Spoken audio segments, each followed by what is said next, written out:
আসসালামু আলাইকুম। ইঞ্জিনিয়ারিং আর্টের নতুন আরেকটি ইন্টারেস্টিং ভিডিওতে সবাইকে স্বাগত। আজকে আমরা এই ড্রিম লাইটটি নিয়ে রিভিউ করব। তো এই ড্রিম লাইটটি মূলত আমি একটি অনলাইন শপে ঘোরাঘুরি করতে করতে পছন্দ হলো, তো আমি নিয়ে নিলাম। বেসিক্যালি রাত্রে ঘুমানোর সময় রুমের ড্রিম লাইট বা একটু আলো না থাকলে একটু খারাপ লাগে, সো এর কারণেই আমি ড্রিম লাইটটি নিয়েছি। তো এই ড্রিম লাইটটি কিন্তু অনেক সুন্দর। রুমের আলো চলে গেলে বা সন্ধ্যা হয়ে গেলে অটোমেটিক অন হয়, আবার আলো চলে আসলে অটোমেটিক অফ হয়ে যায়।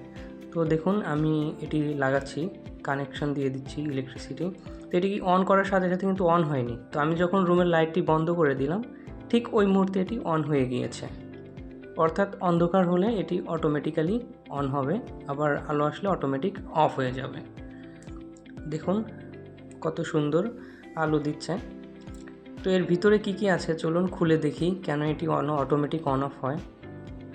তো সামনের দুটি স্ক্রু ছিল, স্ক্রু দুটি আমি খুলে নিয়েছি।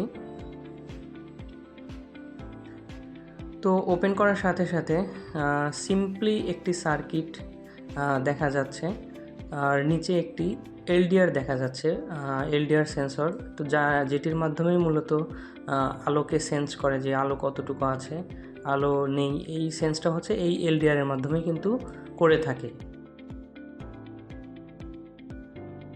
এলডিআর মিন লাইট ডিপেন্ডেন্ট রেজিস্টর। উপরের পাশে যে ব্যাঙের ছাতার মতো তিনটি ছাতা দেখতে পাচ্ছেন, সেটি মূলত লাইট, সেটি মূলত অন হয় এবং আলো দেয়। তো এই ছিল এর ভিতরে সিম্পলি একটি সার্কিট। সো এই ছিল আজকের ভিডিও।